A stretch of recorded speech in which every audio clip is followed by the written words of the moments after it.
Vous êtes sur Midi 1 et soyez les bienvenus dans ce nouveau numéro de Croissance Verte. Aujourd'hui, votre émission vous emmène à bord du navire de recherche NR Dr Fridtjof Nansen. Ce navire de recherche océanographique est l'un des plus sophistiqués au monde. Il dispose entre autres de 7 observatoires, d'un équipement de dernière génération et d'une importante capacité d'accueil. Le navire de recherche NR Dr Fridtjof Nansen a récemment jeté l'ancre dans les eaux sénégalaises pour accompagner le centre de recherche océanographique dans l'amélioration des connaissances sur les ressources et les écosystèmes marins. L'équipe de Croissance Verte a eu l'immense privilège de monter à bord de ce gigantesque laboratoire flottant. Vous le verrez dans un instant dans notre reportage. Et pour parler de l'importance de l'étude et de la préservation des écosystèmes marins, nous sommes avec le docteur Aboubacar Sidibé, coordonnateur du programme CCLME, protection du grand écosystème marin du courant des Canaries. C'est un plaisir de vous recevoir, docteur Sidibé. Merci beaucoup, Alexis, pour cette opportunité et de vous parler un peu de ce qu'est Fridtjof Nansen et ce qu'il fait dans la zone CCLME et en général sur le continent africain. Nous y reviendrons après notre reportage que nous allons suivre tout de suite. Il est signé Bachir Bodian et Giro Togbe. Accosté au port de Dakar, voilà le nouveau navire de recherche NR Dr Fridtjof Nansen. C'est une coopération entre la FAO et le gouvernement norvégien. Et gracieusement, le navire où nous sommes, qui est un navire d'études, a été mis à la disposition de la FAO et de la communauté internationale par le gouvernement norvégien. Et c'est le bateau de dernière génération. C'est l'un des navires de recherche océanographique les plus avancés au monde. C'est le seul bateau du monde qui bat le drapeau des Nations Unies. C'est un bateau qui est donné au programme Nansen pour appuyer les pays en Afrique et aussi en baie de Bengale pour faire des recherches des ressources, de l'environnement et des écosystèmes, les différents écosystèmes. Ça veut dire que pour quelques pays, c'est la seule information qu'ils ont sur l'état des ressources ou des écosystèmes. À l'intérieur, notre équipe a pu observer des dispositifs de recherche marine sophistiqués, la dernière génération d'équipements acoustiques et vidéo, un observatoire pour les oiseaux de mer. Bref, 7 laboratoires de recherche. 7 laboratoires. On a des laboratoires de poissons où tout le poisson qui est pêché vient, c'est tiré et analysé. On voit quelle espèce on trouve, on pèse, on mesure. Et après, à côté de ces laboratoires, c'est aussi un laboratoire biologique sèche. On peut aussi transférer les données, on peut regarder, analyser les données et aussi vérifier quelques aspects des espèces, identification d'espèces par exemple. À côté, il y a aussi un petit laboratoire de climat où on peut faire des petites analyses sélectionnées et identifiées. D'ailleurs, le navire de recherche NR Dr Fridtjof Nansen est disposé à accueillir 15 membres d'équipage et 30 chercheurs scientifiques. Il se veut être une plateforme vitale pour améliorer les connaissances sur les ressources et les écosystèmes marins. Alors, toutes les informations sur la biomasse de poissons, c'est-à-dire la quantité de poissons que nous avons dans nos mers, toutes les informations sur les différents types de poissons, c'est-à-dire la biodiversité du poisson, toutes les informations sur l'environnement dans lequel les poissons vivent. Est-ce que cet environnement est propre pour le développement du poisson? Est-ce que cet environnement est pollué? Est-ce que nous avons des débris de plastique, de toute nature au niveau de cet environnement? Les poissons n'ont pas de frontières. Un poisson qui est ici au Sénégal peut se retrouver en Gambie, peut se retrouver en Guinée-Bissau. Alors si le Sénégal, la Gambie, Guinée-Bissau, la Guinée-Conakry et tout ça peuvent se mettre ensemble avec ces informations pour décider de la gestion commune, alors tout le monde y gagnerait au niveau de la sous-région. Pour le Sénégal, c'est un outil capital qui va accompagner le centre de recherche océanographique du pays. Des bateaux scientifiques que nous avons, parce que là, derrière vous, vous avez le ITAFDEM qui travaille avec le COD et qui part en mer et pour recueillir des informations. Mais avec le caractère pointu et sophistiqué des équipements qu'on a à bord de ce navire, je pense qu'on peut en rajouter encore ou confirmer les indices et même les trouvailles de Itafdem. Donc le Sénégal s'en réjouit. En vrai, c'est 32 pays d'Afrique qui se croisent pour relever les nouveaux défis en matière de gestion des pêches. La finalité, renforcer les liens entre les activités de recherche d'une part, la politique, la législation et la prise de décision d'autre part. Mais vous savez, c'est un navire qui fait des tours et des recherches. Et ce navire a la particularité d'accueillir 32 nationalités. Et je pense que c'est le meilleur moyen de faire le brassage qu'il faut au point de vue scientifique, parfois même au point de vue culturel, pour donner des conseils afin de permettre aux politiques que nous sommes de prendre les décisions qu'il faut. Parce que si nous n'avons pas les bonnes informations, on fait du pilotage à vue. Selon la FAO, les pêches et l'aquaculture apportent une importante contribution à la sécurité alimentaire et la nutrition. Elles sont la capitale source de protéines pour 17% de la population mondiale et de presque 25% dans les pays à faible revenu. Alors ce programme nous dit, par exemple, va nous dire, puisque je n'ai pas les résultats actuellement pour vous donner, va nous dire quelle est la quantité de poissons de chaque catégorie. Il y a une estimation au niveau du Sénégal. Cela permet aux autorités de réglementer les pêches. Par exemple, dire que bon, pour telle espèce, on n'a plus beaucoup de poissons dans nos eaux, donc ce n'est pas la peine de les pêcher, il faut pêcher d'autres espèces. Alors, donc, en le faisant, on sauvegarde globalement les ressources que nous avons et ça contribue vraiment de façon durable à nous nourrir, à nous apporter la sécurité alimentaire que le poisson que nous avons dans nos mers nous rapporte. Et donc, ça a des liens directs avec la pêche artisanale, avec toutes les activités de pêche que les pays font. La réglementation de la pêche tient à cœur les acteurs du secteur au plan local. Pour ce membre du Conseil local de la pêche artisanale, la recherche scientifique viendra donner les bonnes directives aux politiques. Parce que ça va prendre les autorités de prendre la bonne décision. Parce qu'on ne peut pas parler des petits pélagiques sans recherche. Si les autorités africaines écoutent la recherche, ils pourront faire. Est-ce qu'on pourra donner les licences, oui ou non? Les poissons pélagiques sont ceux qui passent la majeure partie de leur temps en suspension dans les eaux superficielles. Le navire NR va par ailleurs accompagner la recherche scientifique sur ces poissons. Maintenant, on va commencer une campagne pour le petit pélagique ici en Afrique de Nord-Est. Ils fournissent des informations sur le biomasse, l'abondance d'importantes espèces de petits pélagiques, par exemple. Dr Fridtjof Nansen est le nom de l'explorateur scientifique et humanitaire norvégien. En 1922, il a reçu le prix Nobel de la paix pour son travail en qualité de haut commissaire de la Société des Nations. L'accord de coopération entre l'Agence norvégienne pour la coopération au développement et la FAO permet à l'Institut norvégien de recherche marine d'exploiter le navire de recherche en battant le pavillon des Nations Unies. De retour sur le plateau de Croissance Verte et nous sommes avec le docteur Aboubacar Sidibé, coordonnateur du programme Protection du grand écosystème marin du courant des Canaries. Docteur Sidibé, d'abord un mot sur cette visite et l'important dispositif technologique dont dispose le navire NR Fridtjof Nansen.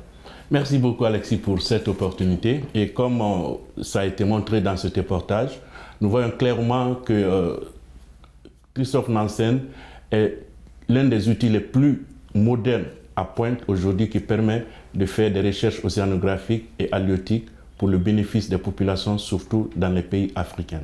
De ce fait, sa visite sur les eaux sénégalaises en fait, découle d'une rencontre internationale qui a réuni plus de 80 participants venant des 32 pays avec lesquels il travaille pour faire le point par rapport à la recherche scientifique, les résultats de ce bateau et en plus projeter les travaux dans un avenir très proche. Alors, quelle est l'importance de cette escale du navire de recherche océanographique pour l'amélioration des connaissances sur les ressources et les écosystèmes marins et particulièrement dans les eaux sénégalaises? Comme vous savez, la pêche est très importante pour le Sénégal. Et la majorité des populations, surtout qui vivent dans la zone côtière, ont leur principale source protéinique animale du poisson. Et c'est important pour nous, en tant que partenaire du pays Sénégal, parce que nous sommes FAO, avec lequel nous travaillons avec le bateau, c'était de venir organiser cette rencontre au Sénégal, profiter, parce qu'il faut le préciser, le bateau est actuellement en cours de campagne scientifique dans la zone du nord-ouest africain, y compris le Sénégal. De ce fait, c'était important pour nous, en tant que FAO et les autorités sénégalaises, pour qu'on profite de cette opportunité, faire le point par rapport à la coopération et surtout à la collaboration pour la gestion efficace et durable des ressources marines dans les eaux sénégalaises ainsi que dans les autres zones des pays limitrophes. Docteur Sidibé, comment la recherche scientifique peut-elle faciliter la réglementation de la pêche et les politiques appliquées dans ce domaine? Excellente question. Vous savez, je pense que dans votre reportage, son Excellence ministre de la Pêche et de l'économie maritime du Sénégal a très bien dit qu'on ne peut pas piloter la gestion des ressources marines à vue. Et pour cela, on a besoin des informations pertinentes scientifiques. Et le Fridtjof Nansen, justement, permet de mettre à la disposition des politiques toutes les informations importantes, pertinentes pour la prise de décisions en matière de gestion des pêcheries marines et océanographiques. Vous êtes le coordonnateur du programme Protection du grand écosystème marin du courant des Canaries. À quoi consiste ce projet exécuté par l'Organisation des Nations Unies pour l'alimentation et l'agriculture et le programme des Nations Unies pour l'environnement? Comme vous l'avez dit, le CCLME en abrégé, le Grand Courant des Canaries, c'est vraiment un écosystème partagé entre 7 pays. Ça va du Maroc jusqu'en Guinée, y compris le Cap-Vert. Et c'est un écosystème qui est la première zone, si je peux le dire, productive de l'Afrique en matière de poissons. Et de ce fait, toute l'importance est là pour qu'on ait un programme qui s'occupe à ce qu'on continue à bénéficier de façon durable et efficace cette productivité de l'écosystème. De ce fait, le CCLME, qui est un grand programme qui a commencé il y a plus de 10 ans, prépare sa seconde phase pour qu'on puisse continuer à bénéficier des services et biens fournis par cet écosystème. Bien sûr, le Fridtjof Nansen est un des outils essentiels dans le cadre de ce programme et nous travaillons en tant que FAO avec tous les États membres. Ce programme que vous coordonnez concerne 7 pays participants, le Cap-Vert, Gambie, Guinée, Guinée-Bissau, Maroc, Mauritanie et le Sénégal, et devrait durer 5 ans. Où en sont aujourd'hui les réalisations et actions du programme CCLME? Je voudrais d'abord rappeler que le programme CCLME a commencé depuis 2010 et nous avons un des résultats forts de ce programme, c'est d'arriver à faire un diagnostic transfrontalier national exhaustif, parce que c'est très important. Comme vous savez, il a été dit dans votre reportage, le poisson n'a pas de frontières, contrairement à nous les humains où on a besoin de présenter un passeport pour passer d'un état à l'autre. Mais dans la mer, le poisson, il n'a pas besoin de passeport pour migrer. Il cherche les conditions les meilleures où il peut se développer. De ce fait, arriver à avoir un consensus sur un diagnostic transfrontalier en termes d'analyse, c'est un acquis majeur pour le pays, tous les pays du CCLME. Et sur cette base, nous avons pu élaborer un plan d'action, un programme d'action stratégique qui est aujourd'hui, qui a été adopté et signé par toutes les autorités de haut niveau de ces pays. Je parle des ministres en charge des pêches et de l'environnement pour la mise en œuvre de ce programme d'action stratégique avec les partenaires internationaux dont le FEM, c'est-à-dire le Fonds pour l'environnement mondial, et d'autres partenaires, y compris quelques pays européens, quelques centres de recherche européens, pour vraiment fournir toutes les informations et assurer une gestion durable de nos ressources marines et océanographiques. Docteur Sidibé, 32 pays d'Afrique se sont mobilisés pour relever les nouveaux défis de la recherche marine en matière de gestion des pêches. Selon vous, quels sont les grands défis de cette collaboration continentale? Quels sont les grands défis que cette coopération continentale doit relever immédiatement? Je pense que ce n'est pas caché, hein. Un des défis majeurs, c'est le renforcement des capacités. Je pense qu'il faut que les pays commencent à y réfléchir, parce qu'il y a une première génération, dont je fais partie, qui est en train de se rapprocher de la retraite. Il serait bien qu'on commence à y penser à la relève. Et sur ce plan, je pense que le renforcement des capacités de la nouvelle génération en termes de gestion des ressources halieutiques, même en termes d'évaluation des stocks de poissons et même en termes de suivi environnemental, pour que au moins on continue à assurer cette fonction qui est fondamentale pour la sauvegarde et la préservation de l'environnement marin. Aujourd'hui, comment améliorer les politiques sectorielles de la pêche et de l'aquaculture au Sénégal, mais aussi accroître les initiatives entrepreneuriales dans ces domaines? En fait, comment rendre ce secteur plus attractif pour la jeunesse africaine? Ce n'est pas une nouvelle question, c'est une très très ancienne question. Mais je pense que comme les contextes ont changé, on a des évolutions, il y a les nouvelles technologies qui sont à gauche à droite. Je pense qu'aujourd'hui, il faut aussi essayer de faire entrer la digitalisation dans le secteur de la pêche artisanale et même dans le secteur de l'aquaculture. Je vous donne un exemple frappant. L'aquaculture ne peut plus être considérée en tant que telle. Il faut que l'aquaculture puisse être un aquaculture business. Ça veut dire quoi? Ça veut dire que quand quelqu'un y investisse, il faut qu'il s'attende au retour d'investissement à ce qu'il gagne. Et l'opportunité est là. Parce qu'aujourd'hui, la classe moyenne sur le continent africain est beaucoup plus, je ne peux pas dire piscivore, mais ils sont beaucoup plus attirés à ce qui concerne la consommation de poissons, qui est recommandé après un certain âge par les plus grands spécialistes nutritionnistes. En fait, je pense que l'opportunité est là. Il faut vraiment supporter ce secteur, surtout avec des politiques simples mais efficaces d'accompagnement par rapport surtout à l'accès au crédit.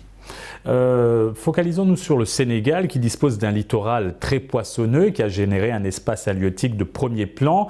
Et la pêche est un allié central de la vie économique mais aussi sociale du pays. Aujourd'hui, comment préserver cela? Sans me mettre à la place des voies les plus autorisées au niveau du Sénégal, jusqu'avec mon expérience, parce que ça fait plus de 10 ans que je travaille avec le Sénégal, dans un cadre de programme, je pense que, vous l'avez dit, on a un littoral au Sénégal qui dépasse les 700 km. Et ça, je pense qu'il est temps qu'on arrive à associer surtout les pêcheurs artisans à la gestion des pêches. Et ça, je pense qu'il y a des efforts déjà qui sont en cours, qu'il faut renforcer en termes d'approche qu'on appelle co-gestion ou co-management des espèces, et aussi adopter des approches que la FAO est en train de promouvoir, c'est-à-dire les approches écosystémiques de pêche qui permettent de prendre en compte tous les aspects, y compris les aspects sociaux, économiques et même anthropologiques, pour s'assurer qu'on a vraiment quelque chose qu'on peut entretenir. Et j'aime dire ça souvent à certains partenaires, l'or ou le diamant, on l'utilise et ça va. Mais le poisson, c'est là pour toujours. Il suffit seulement de s'assurer qu'on prend juste ce qu'il faut pour maintenir le reste et pour être durable. En parlant de prendre ce qu'il faut, dans ce contexte difficile mêlant impératifs économiques et écologiques, comment endiguer le désastreux phénomène du développement incontrôlé de la pêche artisanale et industrielle? Vous savez, je pense que la pêche artisanale, c'est d'abord une question de culture dans la plupart des pays africains. Et en général, pour aller à la pêche artisanale, on n'a pas besoin de diplôme. Il suffit qu'on ait un peu de moyens et qu'on peut y aller. Ce qu'il faut faire, je pense qu'il faut commencer à organiser ce secteur. C'est comme tous les autres secteurs informels. La pêche artisanale est hautement informelle et en plus très dynamique. C'est difficile à suivre. Et sur ce, je pense que les premières choses de renforcer les acteurs à la base et qui permettent eux-mêmes de s'autocontrôler. Parce que si vous prenez une décision pour la gestion, ça s'applique d'abord à eux. De ce fait, il faut commencer à les associer dès le début de la prise de décision et jusqu'à sa mise en œuvre. Comment organiser ce secteur, la pêche artisanale? Vous savez, la pêche artisanale, c'est un secteur, comme je l'ai dit, c'est dynamique. Comment l'organiser? Je pense que l'État, certes, est le détenteur des ressources qui sont exploitées dans la mer, mais une fois que le poisson sort de la mer, ça devient une propriété privée. Même si les pêcheurs, ils payent un accès pour y accéder, c'est-à-dire payer un prix pour y accéder au poisson, une fois que le poisson sort. Ce qu'il faut commencer, et je le répète, il faut d'abord qu'on arrive à organiser les pêcheurs, même pourquoi pas par filière. Il y en a qui peuvent s'occuper de yaïbouille, comme on dit, il y en a qui peuvent s'occuper des crevettes, mais on arrive à avoir une certaine visibilité dans le secteur. Je pense que ça pourrait faciliter le dialogue, d'abord, entre les gouvernants et les gouvernés dans le secteur, et permettre de prendre des décisions ensemble et ensemble de suivre leur mise en œuvre. Vous parliez aussi de nouvelles générations aujourd'hui. Quel rôle doit jouer la jeunesse africaine dans la préservation de nos écosystèmes marins? Quelle initiative peut-elle mettre en place? Je pense qu'il faut que la jeunesse commence à comprendre que quelqu'un ne viendra pas préserver ces écosystèmes à leur place. C'est vrai, dans le passé, ces écosystèmes ont été victimes de bradage, de surexploitation, mais il est temps qu'on s'arrête et leur faire comprendre que cet écosystème, si on prend soin, on peut y trouver notre compte.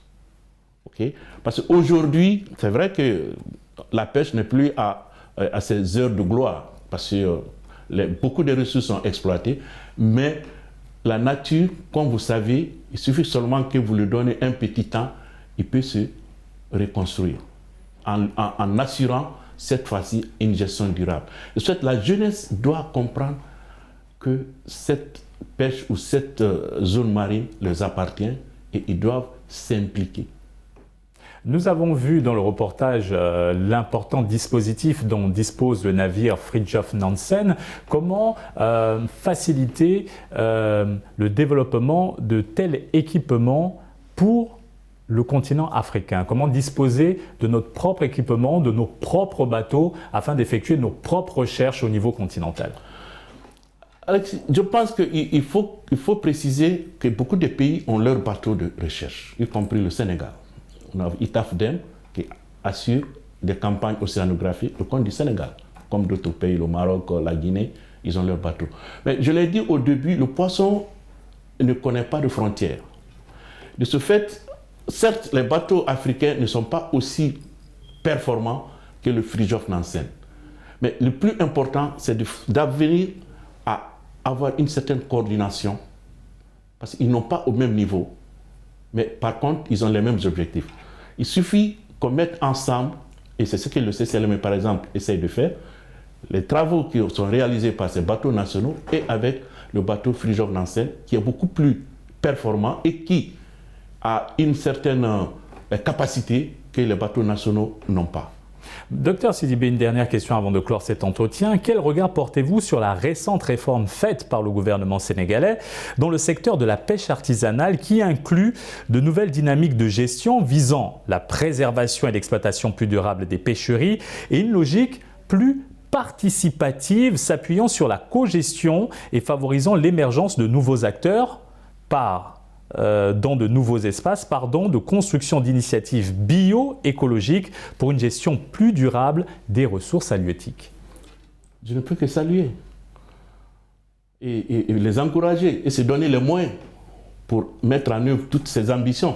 Parce que si tout ça s'est mis en œuvre, l'écosystème sera bien portant et on continuera à bénéficier des ressources halieutiques marines du Sénégal. Merci, Dr Aboubacar Sidibé. C'est moi qui vous remercie. Pour cet éclairage, nous rappelons que vous êtes coordonnateur du programme CCLME, protection du grand écosystème marin du courant des Canaries. C'est moi qui vous remercie. Merci et merci à vous d'avoir suivi cette émission. Très bonne suite des programmes sur Média.